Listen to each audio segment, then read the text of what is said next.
हिंदुस्तान, भारत का मजदूर किसान। आंगनबाड़ी वालों की मांगे पूरी करो, पूरी करो, पूरी करो, आंगनबाड़ी वालों की मांगे पूरी करो। पूरी करो, पूरी करो। कौन बनाता है हिंदुस्तान? भारत का मजदूर किसान। हम भारत की नारी है, वो नहीं चिंगारी है, हम भारत की नारी है। वो नहीं चिंगारी है। BMS की क्या पहचान? क्या समस्या और कल्याण। कौन बनाता है हिंदुस्तान? भारत का मजदूर किसान। कौन बनाता है हिंदुस्तान? भारत का मजदूर किसान। देश के हित में करेंगे काम, काम करेंगे पूरे दाम, देश के हित में करेंगे काम, काम करेंगे पूरे दाम, देश के हित में करेंगे काम। काम करेंगे पूरे दाम। मजदूर मजदूर, बोली भाई भाई, मजदूर मजदूर, भाई भाई, मजदूर मजदूर, भाई भाई। लड़कर लेंगे पाई पाई। भारत का मजदूर किसान। और BMS की क्या पहचान? क्या समस्या और कल्याण। भारत माता की, जय। भारत माता की। जय। हम भारत की नारी है, फूल नहीं चिंगारी है, हम भारत की नारी है। फूल नहीं चिंगारी है। BMS की क्या पहचान? क्या समस्या और कल्याण। कौन बनाता है हिंदुस्तान? भारत माता की जय, भारत माता की जय। BMS जिंदाबाद, जिंदाबाद, जिंदाबाद। BMS जिंदाबाद, जिंदाबाद, जिंदाबाद। हम भारत की नारी है, फूल नहीं चिंगारी है, हम भारत की नारी है, फूल नहीं चिंगारी है। मध्य प्रदेश कार्यकर्ता सहायता संघ जिंदाबाद, अमर रहे, अमर रहे। मध्य प्रदेश कार्यकर्ता सहायता संघ जिंदाबाद, अमर रहे। नमस्कार, हम बात कर रहे हैं करमभरी भारत से और बात कर रहे हैं मध्य प्रदेश राजधानी भोपाल से। आज आंगनबाड़ी संघ कार्यकर्ताओं ने कलेक्टर महोदय को ज्ञापन दिया। भोपाल की जिला अध्यक्ष रानी मालवी से हम बात करेंगे। आज क्या ज्ञापन दिया आपने?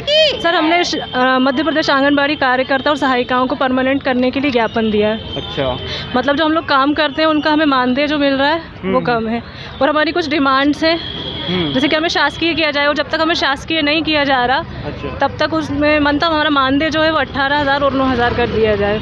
अच्छा, तो अभी तक आपकी क्या शासकीय नहीं था?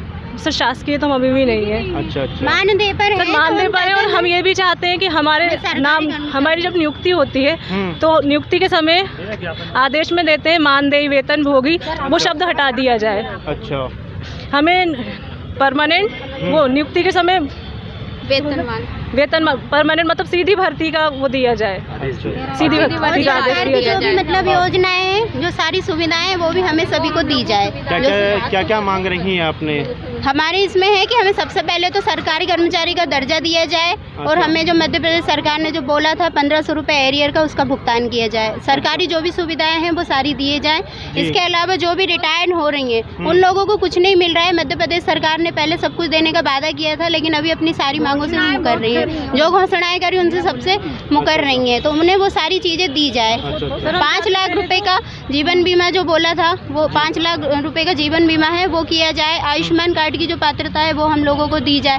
इसके अलावा हम लोगों को कोई छुट्टी नहीं दी जाती है। हम लोग बिल्कुल सुबह से लेके मतलब शाम हो जाती है, कभी कभी तो रात में भी मैडम मैसेज कर देती है कि हमें ये वाला काम है, ये वाला कुछ भी वर्क है, विभाग में कार्य नहीं लगाया जाए। हाँ, तो हमारा दूसरे विभागों में कार्य लगा दिया जाता है। तो जो महिला बाल विकास का जो काम है कि गर्भवती, धात्री और जो बच्चे हैं 6 माह से लेकर 6 साल के हैं, 0 वाले, तो उन लोगों को हम लोग उस तरह से सुविधाएं नहीं दे पाते हैं। उसमें भी फिर हमारा शासन बोलता है कि कार्यकर्ताओं, सहायिकाओं में आंगनबाड़ी कार्यकर्ताओं ने ये नहीं किया, वो काम नहीं किया। तो भाई आप हम लोगों को फ्री करोगे तभी तो कहेंगे। सेवा समाप्ति की हमें धमकी दी जाती है कि आप लोगों की सेवा समाप्ति कर देंगे। तो हम लोगों से इतना काम लिया जाता है और आजकल तो ऑनलाइन भी लिया जाता है और ऑफलाइन भी हम लोगों से काम लिया जाता है। तो जो सारा काम हम लोगों से लिया जाता है उसका हमें जो भी सरकारी जो लाभ है वो हमें दिया जाए। हमारी आंगनबाड़ी का काम भी करवाए। 30 साल सेवा करने के उपरांत उन्हें कार्यकर्ता पद से रिटायरमेंट दिया जाता है। अच्छा, कुछ भी कटोरा लेकर भीख भी नहीं मिलती है उन्हें, जबकि सरकार ने, मुख्यमंत्री शिवराज सिंह ने घोषणा की थी कि कार्यकर्ताओं को 1 लाख और सहायिका को 75,000 रुपया दिया जाएगा। वो घोषणा लाभ है वो हमें दिया जाए। हमारी आंगनबाड़ी का काम भी करवाए। 30 साल सेवा करने के उपरांत उन्हें कार्यकर्ता पद से रिटायरमेंट दिया जाता है। अच्छा। कुछ भी कटोरा लेकर भीख भी नहीं मिलती है उन्हें, जबकि सरकार ने, मुख्यमंत्री शिवराज सिंह ने घोषणा की थी कि कार्यकर्ताओं को 1 लाख और सहायिका को 75,000 रुपया दिया जाएगा। वो घोषणा और शासन कहाँ रहा जी है? वो सरकारी कर्मचारी के उसमें दर्जे में जोड़ा ही नहीं जा रहा है अभी तक। अच्छा। अनाप शनाप इन लोगों से काम लिया जा रहा है। कोरोना के टाइम में भी हम लोग सब दिन रात और दिन लगे रहे, बीएलओ में काम किया है पर उसका कोई भुगतान नहीं मिला है, कुछ सुविधाएं नहीं मिली है। जो 10,000 मिलना था वो अभी टाइम से नहीं, भवन किराया भी 8-8 महीने का टाइम से नहीं मिलता है। हाँ, ये समस्याओं का समाधान करके ही रहना पड़ेगा। उसका मेडिकल लगा है, उसका मेडिकल का भी करा जा रहा है। 3 महीने हो गए अभी तक हमको आदेश नहीं दिया वापस। आधा अभी आ रहा है, 2 महीने बाद फिर आधा आ रहा है। परिवार संचालन यही लोग कर रहे हैं। हाँ। मोस्टली हम लोग जो है वो गरीब तबके से, सिंगल पेरेंट्स हैं, तो हम लोग को टाइम पे पेमेंट नहीं मिलने की वजह से बहुत सारी फाइनेंशियल प्रॉब्लम का सामना करना पड़ रहा है। और 30 साल कंटिन्यू 10 साल कंटिन्यू करने के बाद सीधी भर्ती सुपरवाइजर में भी होना चाहिए, क्योंकि हम लोग बहुत क्वालिफाइड, कहीं तो पोस्ट ग्रेजुएट भी हैं। हम सब लोगों में से बहुत ऐसे हैं जिनको ऑफिस भी जाके काम करते हैं, ऑफिशियल काम भी वो करवाते हैं। और हम लोगों से हमारा ऑनलाइन ऑफलाइन काम करवाने के बाद भी पेमेंट टाइम पे आटो का कोई किराया नहीं। जो अलग अलग ऐप दिए गए उन ऐप को 2 ऐप दिए गए हैं, ये हमारे अलग अलग ऐपों पे हमसे काम करवाया जा रहा है। संपर्क ऐप है, हमारा पोषण टेकर ऐप है। अब अलग अलग ऐपों पर काम करवाए तो हमें भी काफी कंफ्यूजन होता है। और उसके अलावा हमारी और भी जो बहनें हैं, अब पढ़ी लिखी भी हैं बहुत सी, जो पहले की उन्हें इतना समझ में नहीं भी आता है, तो उस हिसाब से आप एक ऐप करके दीजिए, हमें एक ही ऐप पर काम करवाइए और थोड़ा इस तरह का वर्किंग करिए, या उनको ट्रेनिंग दीजिए। बिना ट्रेनिंग दिए काम करवाते हैं हमारे विभाग वाले, और हमें हमारे विभाग से जो मिलना चाहिए वो हमें नहीं मिलता है। हाँ, धमकी जरूर मिलती है कि आपकी सेवा समाप्ति कर दी जाएगी, आप हमें यहाँ नहीं मिले, ऐसा हो जाएगा, तो आप हमें दूसरे विभागों में काम करने के लिए क्यों भेजते हैं? हाँ, बाकी सभी विभागों में काम नहीं करने के बावजूद भी उन्हें पेमेंट मिलता है बराबर, लेकिन हमारा पेमेंट हमें नहीं दिया जा रहा है। अच्छा। हमारी जो कार्यकर्ता है, जो रिटायर हो चुकी है, उन्हें तो कुछ भी नहीं मिला है, खाली आ गई है वो रोती हुई अपने घर पर, सम्मान ही नहीं, कुछ नहीं मिला है। इसके अलावा क्या आपने प्रदेश में सामूहिक अवकाश का लिया है क्या प्रोग्राम मध्य प्रदेश? जी लिया है हमने सामूहिक अवकाश। बताइए। परमिशन है? परमिशन? हाँ, परमिशन लिए हमने सर से, कलेक्टर से हमने परमिशन लेने के बाद ही यहाँ पर आए। सुबह 8 बजे से 1 बजे तक केंद्र संचालन, हाँ, उसी उस पर किया है हमने आंदोलन।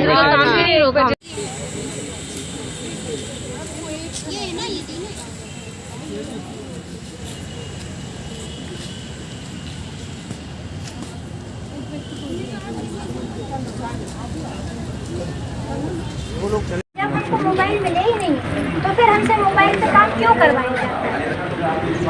जबरदस्ती प्रेशर डाल के उनसे मोबाइल से काम करवाया जाता है। पैसे भी नहीं, सिर्फ हमको रिचार्ज के लिए दिया जाता है, वो भी 200 रुपये, वो भी हर महीने नहीं, 250 रुपये तो रिचार्ज होता है। और इतना पैसा डाला जाता है। हम कार्यकर्ता ही, अगर हमारी इतनी हैसियत होती तो हम इतने अच्छे एंड्रॉइड मोबाइल लेते ना, लेकिन फिर भी प्रेशर डाल के करवाया जाता है। ऐसा क्यों?